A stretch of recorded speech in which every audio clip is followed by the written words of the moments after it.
আজকে আমি ইফতারিতে সমুচা বানিয়েছি। তো ইফতারিতে নানান রকমের ভাজা পোড়া আইটেম আমাদের বাসার প্রত্যেকেরই খুব পছন্দ। তো এখন হচ্ছে সমুচা, ডিম চপ এগুলোকে ফ্রাই করে নিচ্ছি।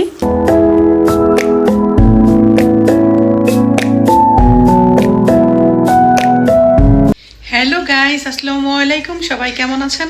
আশা করি সবাই খুব ভালো আছেন। আমি আল্লাহর রহমতে আপনাদের দয়ায় খুবই ভালো আছি। তো এই মুহূর্তে চলে আসছি তৃতীয় রোজার একটা ইফতার ব্লগ নিয়ে।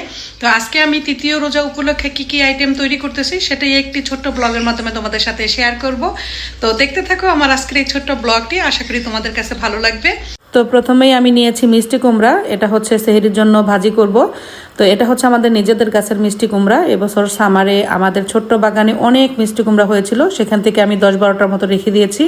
তো আজকে আমি হচ্ছে এগুলো সেহরির জন্য এখন ভাজি করে নিব। তো আমি মিষ্টি কুমড়া কেটে রেডি করতে করতে এদিকে কিন্তু ছোলা বুটটা রান্না বসিয়ে দিয়েছিলাম, আর এখন তো এই পাশে ভাজিটা বসালাম।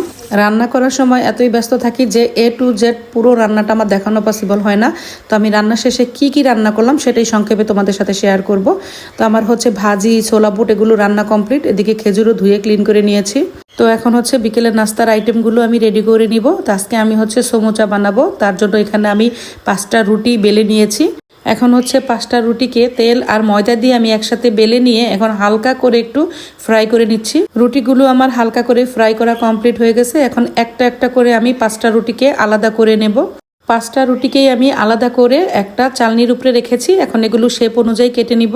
5টা রুটিকে আমি সুন্দর করে কেটে নিয়েছি। 5টা রুটি থেকে এখানে 10টা সিট তৈরি হয়েছে। শিটগুলো তৈরি করার সময় 5টা রুটির চারপাশ থেকে যেগুলো আমি কেটেছিলাম সেগুলো হচ্ছে এখন মুচমুচে করে এবং ব্রাউন কালার করে আমি ফ্রাই করে নিব।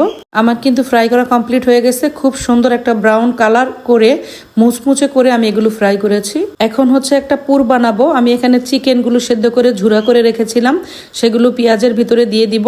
এখন মাংসগুলোকে দেওয়ার পরে ভেজে রাখা রুটিগুলোকে হাতের সাহায্যে গুঁড়ো করে সেগুলো দিয়ে দিব, সঙ্গে চিলি ফ্লেক্স এবং চিনি দিয়ে পুর তৈরি করে দিব। তো গাইস, আমার কিন্তু সমুচাগুলো বানানো কমপ্লিট হয়ে গেল। খুবই ব্যস্ততার কারণে তাড়াহুড়ো করে বানিয়েছি, তাই দেখাতে পারিনি। তো আমার আসর নামাজ পড়া কমপ্লিট হয়ে গেল। আমি হচ্ছে সেহরি রান্না বান্না কমপ্লিট করে আসর নামাজ পড়তে গেলাম। এখন তো নামাজ পড়া হয়ে গেছে। এখন হচ্ছে ভাজাভাজির আইটেমগুলো রেডি করব। সমস্ত কিছু এখন ভাজা শুরু করব।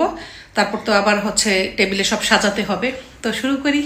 যেহেতু মাগরিবের আজান দেওয়ার আর বেশিক্ষণ সময় বাকি নেই, তো আমি এখন এগুলোকে চটজলদি ফ্রাই করে নিব। আমি এখানে ডিম চপ এবং হচ্ছে সমুচা বানিয়ে নিয়েছি, এগুলো এখন ফ্রাই করব। সারাদিন রোজা রাখার পর আমার ছেলেরা চায় সন্ধ্যার ইফতারির টেবিলে নানান রকমের মজাদার খাবার থাকুক, আর আমিও অল্প করে হলেও ওদের জন্য ট্রাই করি, যেহেতু ওরা দুজনই রোজা থাকে। তো ছোটটা অত বেশি থাকতে পারে না, বড়টা সবগুলোই থাকে।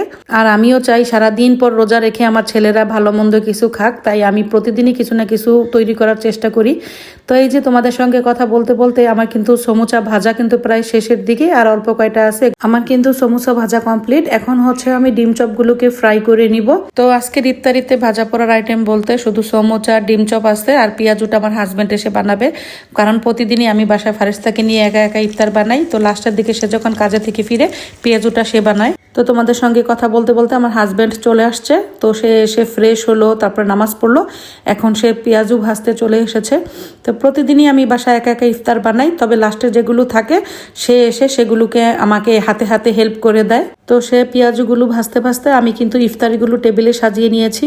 এই হচ্ছে আজকের মতো আমাদের ইফতার। আমি হচ্ছে সব কিছু টেবিল একদম সুন্দর করে সাজিয়ে নিয়েছি। এখন আমরা আজানের জন্য অপেক্ষা করব। তো এই যেখানে ডিম চপ আছে, সমুচা, তারপর আমরা হচ্ছে জুস খাই, তাই জুসের উপরে ইসুপগুলোর ভুসি দিয়েছি। এখানে গরম গরম পেঁয়াজু, তারপর হচ্ছে মালটা, খেজুর, আর ওখানে আছে ছোলা বুট, এইদিকে আছে হচ্ছে গাজর, আর মুড়ি মাখানোর জন্য কিছু মশলাও কেটে নিয়েছি। তো সমস্ত ইফতার আমি টেবিলে সাজিয়ে নিয়েছি। তো কিছুক্ষণের মধ্যে আজান দিবে। তো বন্ধুরা, আমরা তো ইফতার শেষ করে মাগরিবের নামাজ পড়লাম। এখন নামাজ পড়ে এসে আমরা সবাই মিলে একসাথে বসে মুড়ি মাখা খাবো। তো সেটাই চাইলাম যে তৃতীয় রোজাটা আমরা কিভাবে কাটাচ্ছি তোমাদের সাথে একটু শেয়ার করি। তো আমি আশা করি আমার আজকের এই ছোট্ট ব্লগটি তোমাদের ভালো লেগেছে। দেখা হবে পরবর্তীতে। আজকের মতো বিদায় জানাচ্ছি। খোদা হাফিজ।